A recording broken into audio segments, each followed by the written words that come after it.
Hey, everybody. Dan, Adam, can you hear me? Yes. I got you. I'm so happy to have us back and reunited in Saratoga Springs. That's Good to awesome. be home. Yes. Good to be home. Well, welcome to Talking Saratoga, a weekly podcast with insight on the latest news, debate, and discussion from Saratoga Springs, a city that has never suffered from a shortage of opinions. We are very happy to have Adam back with us. He was in Poland, as most of our viewers know. And last week, we were all kind of traveling different spots. I missed you guys last week a lot. Missed my Monday chat, or my Wednesday chat, rather. But a lot has happened in the last couple of weeks. It's Saratoga. It is Saratoga at its finest. Yes. Yep. So where should we dive in? Do you want to start with the city council meeting last night? Yeah. So Robin, you went to the city council meeting, and to give a little background, one of the reasons you went is James has made some moves in the police department, for better or for worse. I think we know how you feel about it, Robin. But one thing he did is he asked a police officer to change charges that were already filed, is my understanding. Another thing is that they effectively defunded the assistant police chief job. And Robin, why don't we start there? Because what happened when you defund the assistant police chief? The assistant police chief doesn't go away, right? What happens? So that's a good question. So basically, it does. If you want to get rid of a position, you can, in theory, go to the finance commissioner and ask the finance department to defund that budget line. And so you're effectively eliminating the budget line from your budget, and the position no longer exists. It's not budgeted. You can't pay for it. So we will not have an assistant chief of police moving forward. Bob Jilson was promoted to that position in December. He civil service law offers him the opportunity to go back to his previous grade, which was lieutenant. So he'll be staying on with the department as a lieutenant, which is wonderful because he is such an asset and a real leader, and someone that, I know a lot of the younger officers learn a lot from. So I'm deeply grateful that he has weathered this with such integrity and is going to stay with the department. Now, does that mean we just have one more lieutenant? Correct. Okay. So right. the financial, there's not like a down step throughout the department. So there is. So it's kind of a little complicated, but by defunding, effect, right, Robin? Sorry. Yes. No, it's exactly that. It's a domino effect. So by knocking Jilson back down to a lieutenant, the most recently promoted lieutenant will get knocked down to a sergeant. The most recently promoted sergeants will get knocked down, and so on and so forth. So there is a domino effect of demotions that also happened.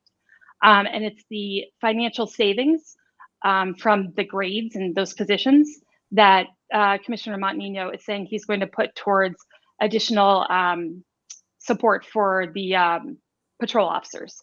But what that boils down to is, I think he's actually going to create an additional sergeant and then put money towards hiring one additional officer. I don't think he'll have enough money to do both of those. But to me, it's a really dramatic decision to eliminate that assistant chief job. And what you get on the other end, one additional sergeant and at some point, maybe an additional patrol officer. Like, to me, that doesn't add up. I don't know what you guys think. Dan, what does that do for morale, right? I mean, you were a police officer. What happened? You got promoted and 6 months later you got demoted again.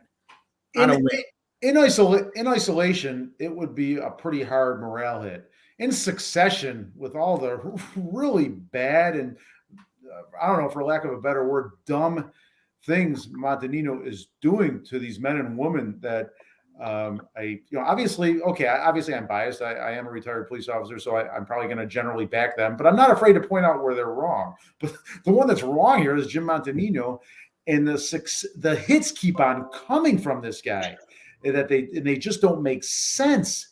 And it's almost like if you wanted to destroy the morale of the police department, I would use his template, because he every 10 days, maybe more often than that, he's coming up with a really horrible idea, and he runs to the press with it first. He doesn't talk internally. He doesn't lead. He showed some signs early that, wow, he brings some things to the table. And now I'm realizing, boy, if I had that conclusion, and Robin, you weren't there, but I was, let me acknowledge, I was wrong, because he is, again, I've got people emailing me from Florida saying, what is this guy doing? And it's horrible. I feel so sorry for the men and women that do a great job. I will back this police department. They are getting some criticism from the fringes. I guess you'll say, well, maybe that's not fair, but the criticism they're getting to me is largely unwarranted. Well, what bothered me about it is the fact that this was buried in the city council agenda. There was no public comment. Nobody had the opportunity to come to express their feelings on it, to give their input on it. It just seemed like something that, again, this group does. We have a kind of core group of Democrats who got elected, and it seems like they make these backroom deals and they just kind of push it through city council. And they don't really seek the public's input on it. And it's just not how I think the city government should work. It should be, and I think it does take away from police reform. I think there is a need for police reform, but the police reform has to have buy-in from both sides. It has to be collaborated. It has to be talked about. It just can't be rammed down the police throat. It can't be rammed down the public's throat. And I feel that that's what they're doing. Robin, go ahead. No, it's interesting you brought up the police reform, because I was thinking about that at yesterday's council meeting, because for the last several council meetings, there's been a public hearing on the Civilian Review Board. And that was a huge cornerstone of the police reform resolution that we passed last year. That was the governor's executive order 203. There was a collaborative and they made recommendations. The city council adopted them almost exactly a year ago. And the Civilian Review Board was one of their biggest priorities. And we went through 2 iterations of a Civilian Review Board, one that the collaborative had written up, then a committee was assigned that developed another one, and ultimately last fall, the city council decided that it should be punted to the next council and they should be the ones to run with it and create it. And Jim Montanino was really very vocal about that when he was campaigning as being a priority. So it's been on the council meetings as a public hearing, but no draft has been given to the public. So I don't know what people are meant to be coming in to comment about. There's nothing to comment. He hasn't put a draft out yet. So I just thought it was puzzling. And all these other issues that have popped up over the last couple of weeks just seem to really be distracting from some of the core issues he was running on. And it's really, as you were saying, Dan, it's a little bit odd, the headlines, right? Because we've got the assistant chief defunded. We had the mini SPAC idea for Caroline Street.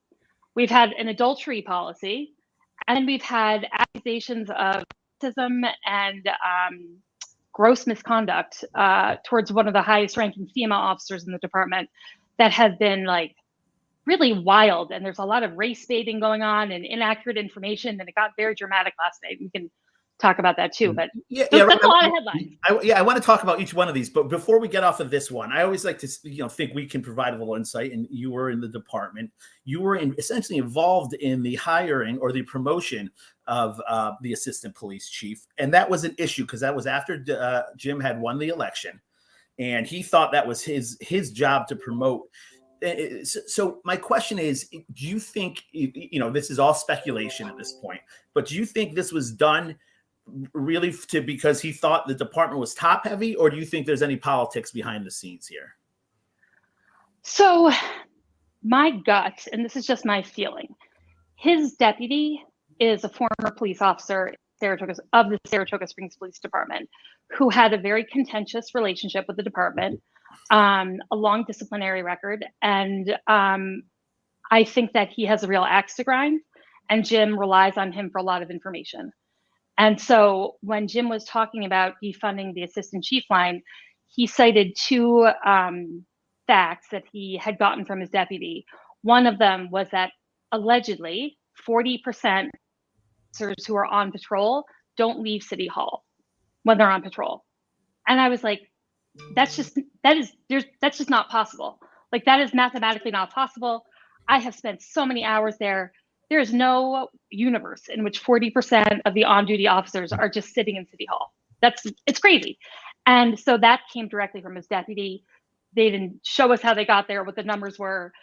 As Adam, you said, there was no documentation about this agenda item. It was like buried in this vague line. So I think he's getting bad information. And so I don't know if they're overtly political decisions, but that's how they're landing. If I could jump in here, it's on the assistant chief position. You have what I would call like a mid-sized department. It's not a 20-member police department. It's not a 1,000-member police department. It's low 60s, right, Robin? So it's about 79 in total, but active duty officers are in the low 60s. Okay. It's 39 patrol officers. I could do the whole breakdown. Okay. Yes. A mid-sized department. There have been a lot of focus on the department, regardless of whether it's good or bad. In today's society, there's going to be a lot of changes going on in policing. So, and if you look at it from the negative side, which I don't think any of us do, there's people saying there's issues there. There's a lawsuit on the Darrell Mount thing. I don't think it's a lawsuit with merit, but it is a lawsuit. So my point here is that they're gutting the leadership level, and they're going to leave one person at top. There's no assistant chief. There's not any captains. So we drop down from one chief who has a life and takes vacation and so forth, down to lieutenants. You're gutting a police department leadership just when it needs a quality and effective leadership. That is counterintuitive. That is mismanagement. I couldn't agree more. I could not agree more. This is a department with a $30 million budget that has a population that goes from 30,000 9 months out of the year to 75,000 in the other 3 months. We handle 28,000 calls for service every year. We do big city policing with a little city budget. And to say something like the assistant chief and the chief both work on the budget, therefore their job responsibilities, they're duplicative and they're inefficient. No, it's actually just a huge budget and requires more than one person working on it. The policy reforms that people would like to see, the community policing measures, none of those things happen when you don't have enough staffing, especially at the top, because they get bogged down and they don't have anyone to help do any administrative anything. So they're doing their emails, calls, meetings, community members. It's just impossible to run it as to its true potential with this limited amount of staffing now. Right. Let's move on to adultery, and now seems to be a issue that the Jim felt the need to address with a policy on a zero adultery tolerance rule within the department. Yes. What the heck is this about? I had gotten wind of this and thought, that sounds crazy, right? First of all, I didn't know that adultery was still considered illegal in some weird old penal law kicking around New York State. But Dan, apparently that is correct. It's on the books, never, and I mean never enforced. DAs make it clear, we're not enforcing that law. They realize if it ever got to the courts, it might be issues and so forth. Listen, not only has there not been a conviction that I can think of, I don't think there's ever been an arrest. Apparently there are some historical ones, maybe back in the 70s and so forth, but it's just on the books. It's never enforced. So basically what I could read this policy. It's not long, or it's pretty straightforward, but essentially what it says is that New York State considers adultery illegal. And if a police officer commits an illegal act, it brings like a bad reputation. It's a bad look for the department. And therefore it's now considered a fireable offense. And so it's not just within the department. So it's not like one officer having a relationship or an affair with another police officer. It's literally anybody in their private life who's going through some stuff in their marriage, and there's some adultery rumors. Apparently that's now grounds for dismissal.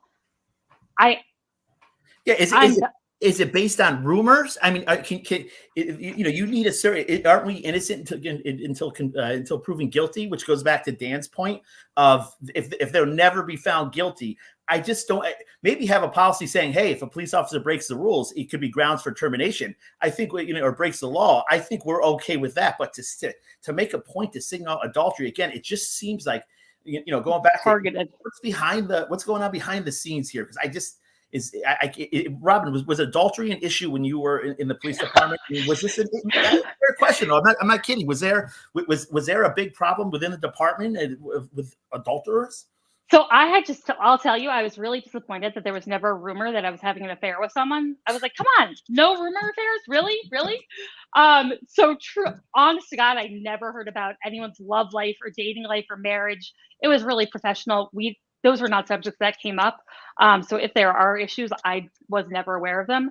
But this to me is like really an inappropriate way to handle it. We have a great human resources department in City Hall, and that's who you go to if there's this type of concern, I guess, in your department. And also, here we are 3 months into his term. Like I said, a momentous time for policing, lots of legitimate issues to bring about. And this is what he brings about 3 months. Wow.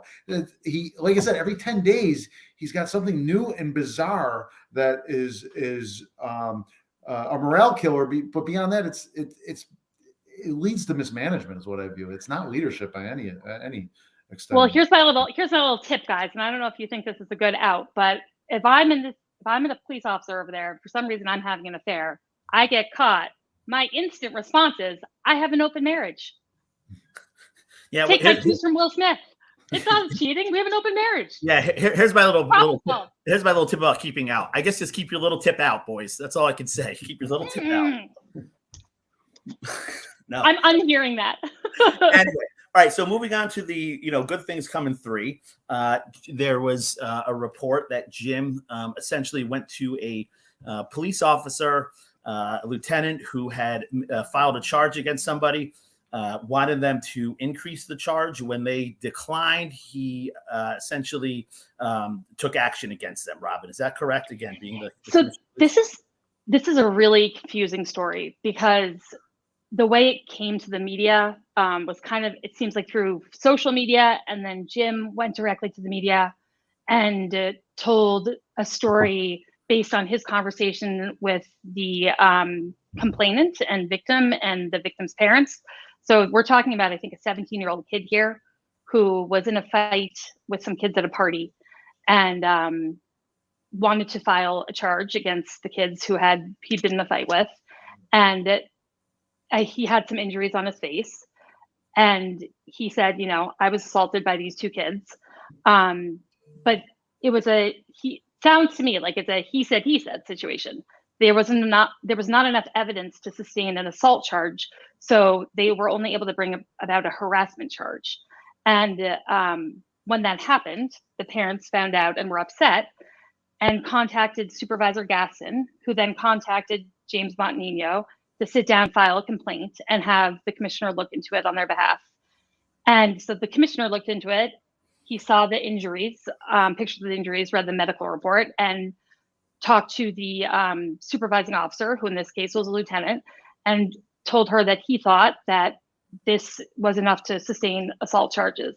And she said, she obviously had disagreed. She had done her job. She had completed the investigation, and she had only found enough evidence to support a harassment charge. And so it's an interesting kind of predicament, because in this commission form of government, does the police or does the public safety commissioner have the authority to say, no, I'm overruling that, and you must charge this person with assault charge? I don't know. Dan, is there any precedence that when you were a police officer of essentially a civilian, other than I guess the DA, coming in and having a police officer change a charge against somebody? I will draw on my union experience. As you know, I was leadership positions with 2 PBAs, and you are putting the officer in the position of, this is what I believe to be true. You're telling me you have a different viewpoint. You're telling me I have to take your viewpoint. That sometimes leads to unions filing court battles and declaratory judgments. Judge, I'm getting 2 different. I have the law. I'm supposed to charge what I think is appropriate. I don't think what the commissioners tell me is appropriate. I don't know this precise answer of whether the commissioner can give an officer a direct order that can be held up. I don't know in the city. In the state police, everybody I answered to was a state police member of higher rank. So that was simple. It's a paramilitary organization. I will just say, as a civilian who is elected to that position, there's no universe in which I would insert myself with I do not have this expertise. I'm a civilian. I'm an elected official. I would never insert myself into a case and say, like, no, I know more than you. You have to. It's exactly. That was terribly handled on Jim Montanino's part. There's nothing wrong with him making an inquiry, getting together with the chief and the lieutenant and saying, and maybe even the district attorney's office. But his first reaction, everything is run to the press. Now he said at the city hall meeting last night that he found out the press had it, and therefore he had to talk to the press. You don't have to. You could say, we're looking into this. We will have an answer. But instead, he goes out and he sells out the entire department. Because he gets. So the other thing we're not talking about here, though, is there is some serious underlying racial issues. The 17-year-old, there's some debate as to his race. At first, James was saying he was African American, so it was reported in the press that it was a 17-year-old African American kid who sustained these injuries, and that the other kids were white. And so Commissioner Montenegro speculated to the media that could it be that the highest charge wasn't filed because there was some underlying race or bias issue in terms of how the police were investigating. And he hoped that wasn't the case, but maybe that could be the case. And I couldn't believe it, because I just thought, first of all, you don't talk about an open investigation, right? They're investigating. You don't talk about it until you have all the information, and then you present complete information when the investigation is over to the public. So to speculate while the investigation is going on, but then also that it might be racially motivated, there could be bias, maybe, that's really damaging. That's a serious accusation. Yeah. What bothers me, and what my understanding is, this is, as on a professional level, it seems to me, and Dan, you said this, there's a DA for this reason, right? A DA can change charges. A DA can increase the charges. Yes. The DA's an attorney. Jim's an attorney. And Dan, I know there's a kind of professional conduct where attorneys really are supposed to talk to attorneys. And so to go to the rank and file police officer and tell them to change their charge, it just seems to me, again, wildly inappropriate. When handle it on the level that he's at, handle it with the chief, handle it with the DA, but don't skip rank there and go around them and again continue to demoralize the department. So this is another slap to the face of our police, who really have had a tough 2 years. And granted, I'll come back to the fact of, is there a need for police reform? Yes, there is. But things like this, it really, instead of kind of bringing people together for change, it polarizes people. It forces you to be in a camp, right? It forces you to be like, this was racist, or this wasn't racist, or instead of just hey, listen, let's not have our politics and our appearances dictate how we act. Let's have what's right dictate how we react. And it just seems like Jim is not doing that. I agree. Well, the district attorney, Karen Hagan, came out yesterday with a very lengthy statement about this, which was really surprising, because Karen Hagan is not, she does not do press, really. She doesn't do, press conferences. You don't see her talking to the media. That's not her style. So for her to come out with this statement was unusual. It was scathing. It was scathing. She says that Commissioner Montenegro, inserted himself into an active police investigation being conducted by members of his department, and then turned to the media to publicize the premature and inaccurate take on the situation. And she goes on for multiple paragraphs to go through why she thought this was so inappropriate, his involvement, how he was involved, how he publicized it. And that also came to a head at last night's city council meeting. I don't know if, Dan, you saw the whole kind of moment after public comment. Where I did. I caught some heckling. I asked you at the time. I was like, I couldn't hear the hecklers, or I assumed they were hecklers, because it sounded like pretty heated. And, I might have been one of those hecklers. Maybe that's why you couldn't answer my text as I was texting you during the meeting. A quick point, a bit of a tangent, but I got to point out, I'm seeing this divide with the largely Democratic city council and a largely Republican county government, both with the DA's office, and then Dylan Moran took some shots at the Board of Supervisors yesterday. And I'm not taking sides on this. What I am is I'm expressing displeasure that there's such a divide, such a we're supposed to be working together for the greater good, and I'm seeing a lot of heat between those two general entities, and that's got to end. That's not going to serve. Public safety should not be politicized, and we've gone so far. Politics seems so intertwined with everything now. It's sad, and I think our police department does a really good job of trying to take politics. I mean, they truly do it by the book, go by the evidence. And Mayor Kim and Commissioner Montagnino were both kind of making this assertion yesterday of, if someone walked into the police department with a black eye and a split lip and said, Adam Israel assaulted me, well, then we should go arrest Adam Israel for assault. Like, obviously, we just have to do it. You saw the injuries. I said it was Adam, so you go arrest him. Well, no, we actually need evidence. They investigate, and you need to be able to prove that. Can't just be because I said so, right? It is possible this was not handled the best way possible. I don't know that. But Jim Montagnino took what was a manageable situation, happens in police work all the time, where you, like you said, you go to the DA's office, you upgrade the charges, you downgrade the charges, whatever. And he turned it into a press event. And he says, well, the press contacted me. But Jim, you didn't have to go to the press and sell out the entire department. You could have said, no comment works, right, Dan? I'm sorry? The simple no comment right now, or like Robin said, we are comment. Looking into this and actually look into this and sit down with the right people and have a dialogue with the DA's office and the chief and so forth. And we're getting dueling statements from the commissioner and the police department. I thought it was one entity. I know. And this was about a month ago. So this was the thing I thought was really strange. All the press identified this kid as African-American. He is clearly not African-American. And at last night's city council meeting, Commissioner Montagnino was talking about it and mentioned that he was African-American. And there were people in the back of the room that were like, no, he's not African-American. No, stop saying that. Like, stop saying that.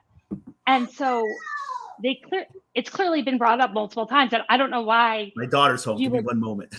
No problem. I don't know why you would continue to misidentify him and mischaracterize his race. And then as James continued, Supervisor Gaston said, I would like to ask you to not share personal, private details of this case with the public. The family has asked you multiple times to stop talking about this publicly. Like, please stop talking about this. Like, they've asked you to not make these details public. And he just kept talking. It was very odd. She said that last night. I missed that part. She did. She was very upset. Wow. Yes, this family contacted her, when they didn't get the assault charge and they were, unhappy. She connected them with Jim, and he walked us through that the whole timeline last night. And apparently they had asked him to stop talking about this because, for reasons that I could probably understand. If you have a 17-year-old kid and they're applying to college, this is not something you want in the news. This was a party. There was underage drinking. Sure. Kids got into a fight, but private. To be clear, was somebody charged with harassment? So yes, someone was charged with harassment. I don't know why there's such a craziness about this. I don't know why, if assault charges are appropriate, then upgrade it. If they're not appropriate, with harassment. I don't know why this turned. It kept going back to, well, if this wasn't a black kid getting beat up by white kids, or if it was white kids getting beat up by black kids, would the charges have been different? Would the police department have handled the investigation differently? Let's speculate on that. That's what our elected officials kept putting out. And to me, the race baiting was really it was disappointing.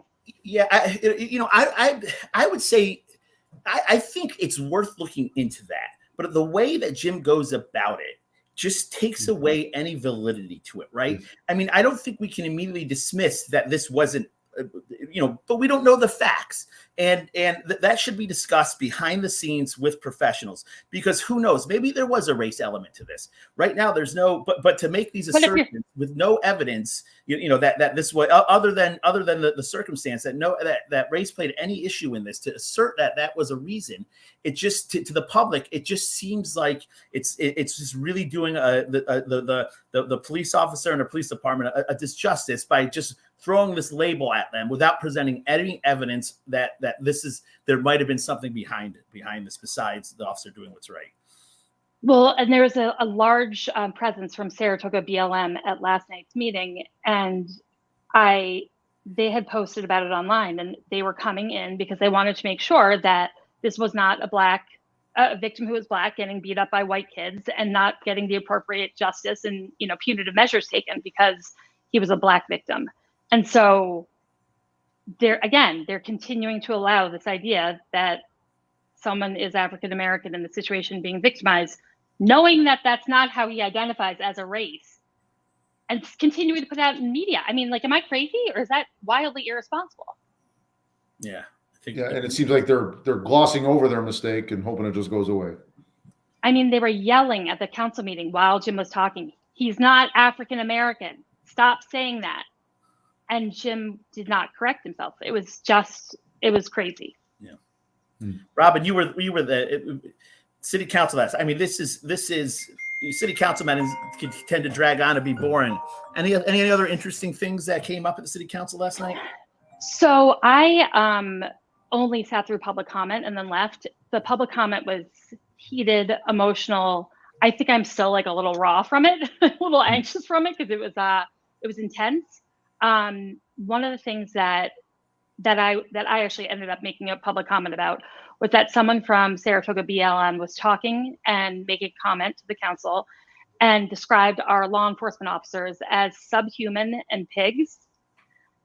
And at the beginning of every public comment, Mayor Kim says, keep your comments respectful, kind, truthful, and to allow someone to stand there and say that our law enforcement officers are subhuman, like to me, that's not okay. Like, you cannot, that is not kind, that is not respectful, that is not truthful. Like, that to me is just unacceptable. So I did end up making a public comment to that effect. And Commissioner Songby actually at the end of public comment also said she wanted to go on record and say that there is no human that is subhuman. Doesn't matter what your race is, if you're LGBTQ, disabled, there's no one is subhuman. And the Saratoga BLM crowd really took issue with that. And they got into a very heated back and forth, and it was tense and loud, and there was a lot going on. Wow. I know. So that's sad. That saddens me. All of that saddens me. Yeah. It was quite a bit. I know there was other things discussed at the meeting. The chapter 136, which is the outdoor dining, and I know there was something about that, but I don't think there was any other like headliners from the meeting. I think that it was really the public comment period was like the main event.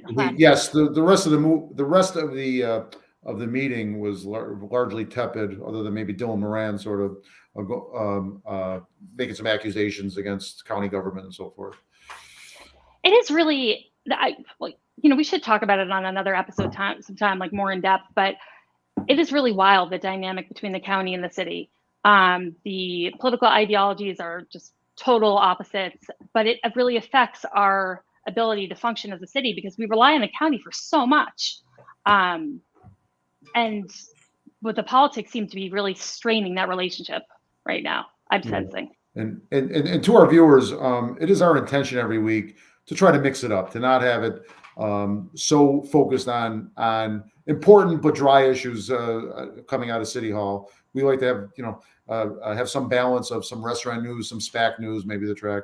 And this week that probably won't be the case, but that is our intention every week. So we hope to get back to that loose formula next week. Well, I've got one fun thing to talk about. I went to a crazy party, you guys, and it is worth mentioning because Go ahead, Dan. Sorry. No, because if it's the wrong thing, I don't want to embarrass the entity I'm going to bring up, so I'm going to let you talk. Well, so for those who don't know, I did society coverage here in Saratoga for years and years. So I've been to a lot of parties in the city.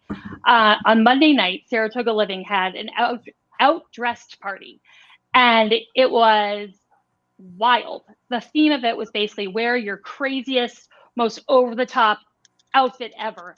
Come, have cocktails. We have judges, and we're going to do a best dressed contest winner.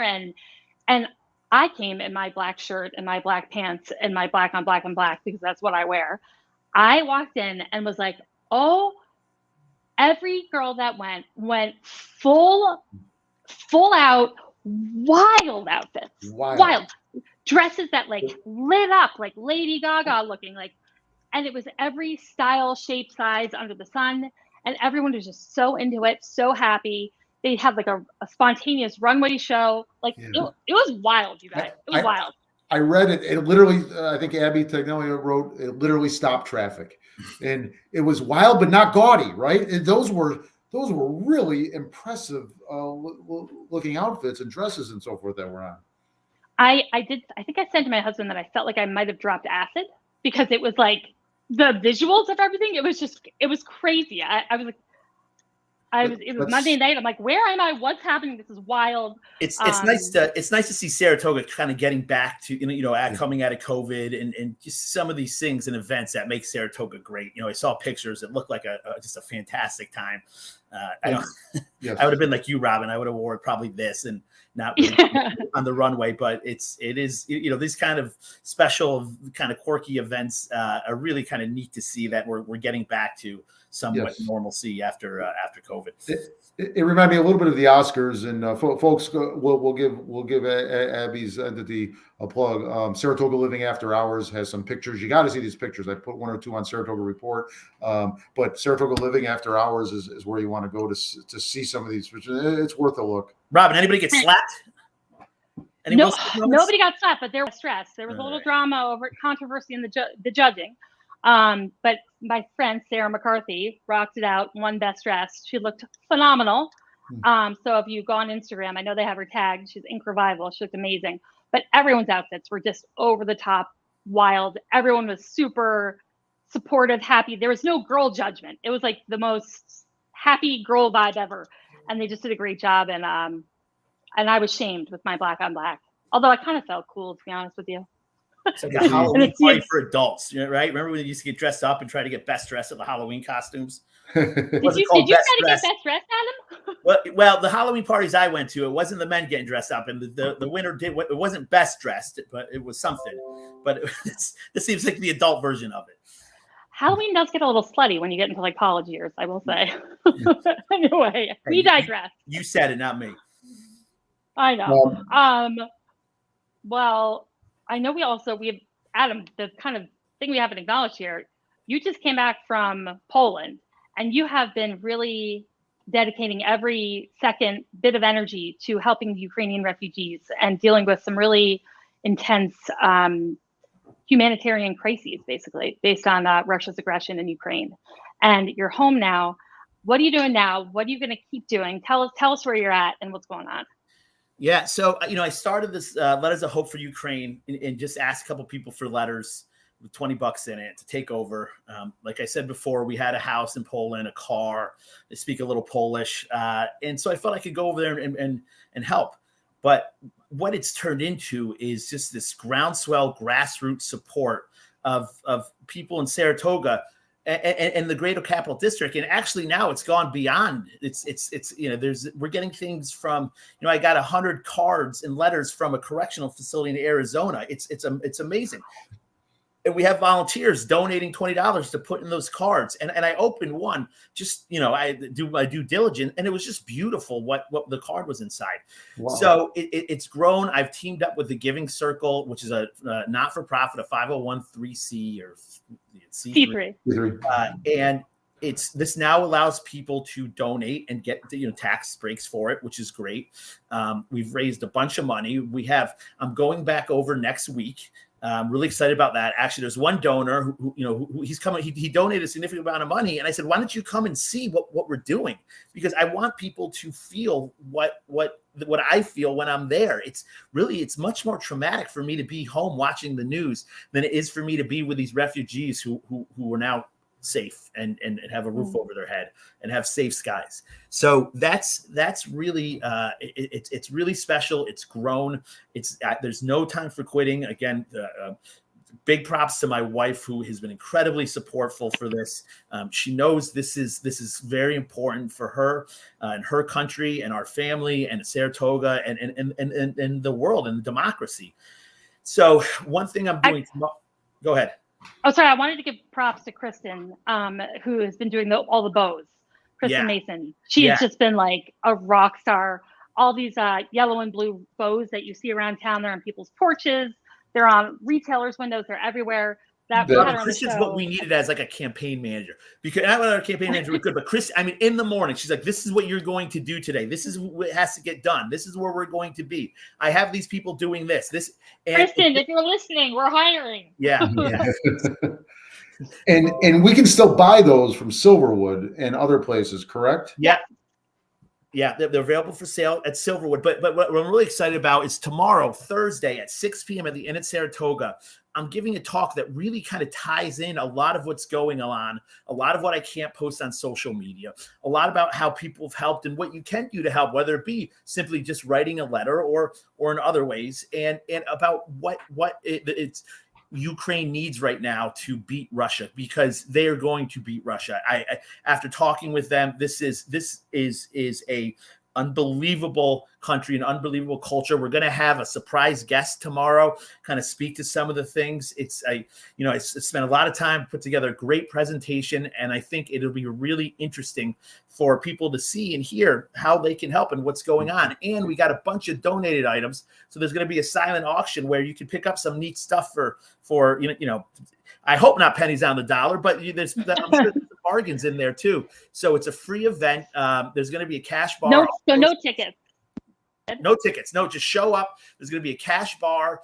All the proceeds are going to be donated back. Again, the Giving Circle is going to be there taking donations. I'm going to be there talking, and it's going to be, it's really going to, I think, after being here a week, I feel writing this presentation kind of connected me back to Ukraine and how much is going on there that it's just, I don't want to say it's not being reported, but just it's being reported on a macro level. So to hear some stories on the micro level, I think is going to be really inspiring and insightful. And it's if you want to help, if you feel helpless and you want to help, just come and listen. That's, come and listen to what I have to say. And we can continue, because to win this war, it's going to be a billion people doing small little things, right? To beat this Putin's army. It's not going to be one thing. And we're seeing that with this little army that could in Ukraine, that's putting up one hell of a fight.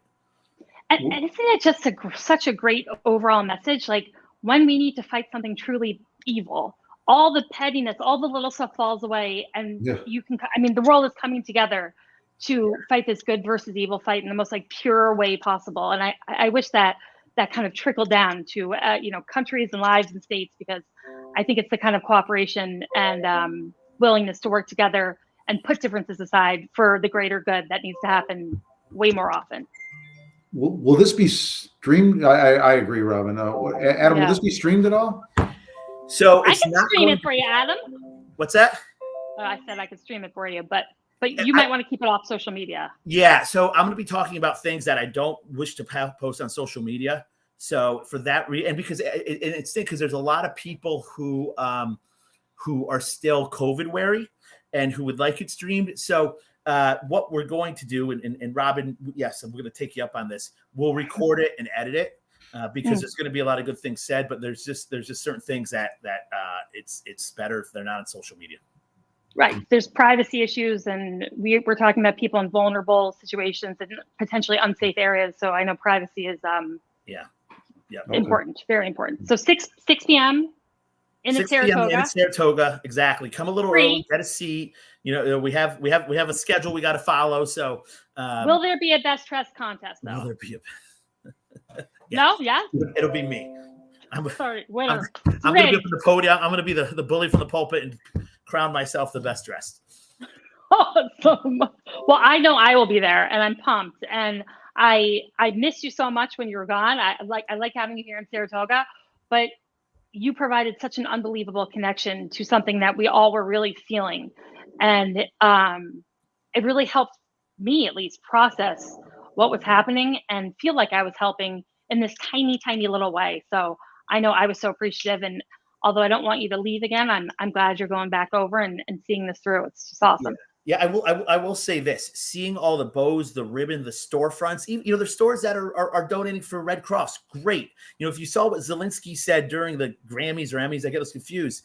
do what you can, right? He asked me Yeah. to do what you can, wear a bow, post on social media, tell a friend, donate, do anything, it's these small things. And it was, I was happened to be watching that, and when Zelensky popped up, and it really validated what I feel I'm doing, and it validates what Saratoga is doing. Because when I was over there and I was getting pictures of all this support, all these t-shirts in the windows with the Ukraine flags and all these bows and ribbons in my home city, and to show the refugees I was working with, and just to see it really, they felt it. They really felt, and I felt it when I came back and drove around Saratoga and saw the bows and saw the flags. I drove outside of the city, and there's homes in the country that have that fly the Ukrainian flag, and those things matter. You put those things in the universe, and a million, the butterfly effect, a million or a billion little things was going to have a big difference. So thank you, Saratoga, for your support, and continue to follow the Letters for Ukraine, Letters of Hope for Ukraine Facebook page. Come tomorrow, but and if you don't donate to me, donate to somebody else. But this is what's going to help save Ukraine. Slava Ukraine. I love it. I love it. So do we want to move on to our cheers and jeers? Anything else that we missed from our last 2 weeks that we want to talk about before we go to our cheers and jeers? You guys are quiet this afternoon. Nothing? Nothing. All right, who's got a cheer or jeer? I'll dive in here. It's clearly springtime. Saratoga has taken on a new life. There's some issues at City Hall and so forth, and there's issues everywhere. What Adam's doing in the Ukraine is inspiring. But my cheer is generally to Saratoga Springs and everybody that lives in it. We talked about the Dress to Impress, Overdress to Impress event, the business owners that are making this city, giving it the vibrancy that it is, and the customers, of course, and the residents. I'm just very positive, very high on Saratoga Springs in general. So I'll give them a big cheer. Give everybody, the city itself, as well as the people and owners and retailers and restaurant owners that make this city. And beyond that, everybody that just makes this city, the track workers, because the track is opening in less than 2 weeks, the Oklahoma training track. A jeer. There is a strong effort being made in the legislature is by lobbyists and some downstate legislators, well, not just limited to downstate, to basically take the horse industry out at its knees by cutting the financing that comes from VLTs and other sources for the breeding funds and things like that. They're pointing to the money, and this isn't just rich people. They keep saying it's a bunch of rich people getting treated well. These are small breeding farms. These are feed store owners, veterinarians, farriers, track workers. This is horrible, and it's basically a shot at Saratoga County because we rely so much on the horse racing industry, and this is picking up steam. There are stakeholders within the horse industry that are taking very clear notice of what is going on here. These people that are against the horse industry are taking the long game, and they're trying. Again, we see people misidentifying things as this. They're saying it's a bunch of rich people getting rich and we're subsidizing them. That is not the case in the horse industry. So that a big jeer to them, and those of you that are supporters need to look into this. Dan, can I ask you a question? So they're wanting to take VLT funds and redirect them elsewhere? Oh, absolutely. Yeah, not just VLT funds. Any money going into horse racing from beyond VLT funds. Yes. This is one of the areas that I am not well versed in. So we may have to have another episode where you give me a little education on everything basically track related. But we'll have guests on perhaps. Yes. This is a big one. That is a big one. I know obviously the city's gone through it with the VLT money. That's something that's worked into our budget, but almost every year is called into question, and it's really stressful because it's about $3 million that goes into public safety and public works. So I'm familiar with that element a little bit, but that is not a good sign. We need that track. Yes. Supports a lot of people. Adam, you got any cheers and jeers? Yeah, so my cheer is going to be, and Robin, you referenced this earlier. It's for Commissioner Shangvi. when the police were called subhuman, which is, again, that's like it brings up what Hitler did, right? To justify things is you place people below humans. That's was just wrong. She spoke up against it. It's not going against your own is probably the hardest thing you can do, right? And she identifies as, and she is in Rob, I know you don't like this term, but she is in the minority. She is a gay Indian female. But for her to stand up for what's right, and she took a lot of heat for it, I thought showed a lot of leadership and a lot of doing what's right, and that's what we need. Even to the point I wrote, it seems like everything in this world happens for a reason, and maybe I ran against her, and she beat me pretty handedly, and maybe Saratoga got that one right. I don't know, but cheers to Commissioner Shangvi for standing on principle and not on what's comfortable or easy. My cheers goes to the Times Union, and more specifically, Wendy Libator. Wendy is, and if people, I never really was in tune to this until I got involved in politics, but this is she has taken the national news business model of almost slander, of putting opinions and then saying their fact in their news, and it's always one-sided, and it's always against Saratoga. The latest headline, what we talked about before, was Saratoga official: no charges in teen beating shows incompetence or bias by police. Right? That's not opinion. I was furious. Above it says news. I know. Not opinion. And she's done this. I saw this through the whole campaign trail. She pushes her agenda, and this is what's wrong with America right now, is this extreme polarization. And it really, shame on you, jeer to you, shame on you, Times Union, Wendy. It's really, really despicable what you're doing, because you're exploiting fake headlines to get clicks, to make money, and you're doing it at the expense of good, hardworking people. So please, Times Union, look in the mirror. You got to wake up every morning. You got to say, am I doing what's right in broadcasting the news, or am I really doing a lot of bad in this world? So that's my jeer. Robin, how about you?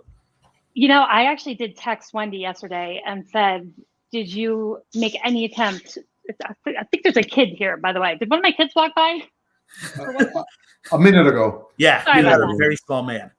I did send her a text to say, did you attempt to source accurate information at all when you wrote this? Because it just seemed to me so heavy-handed in the politics, and they really, a lot of the politics I see in the Times Union coverage comes from one group of Democrats who may or may not be in office right now.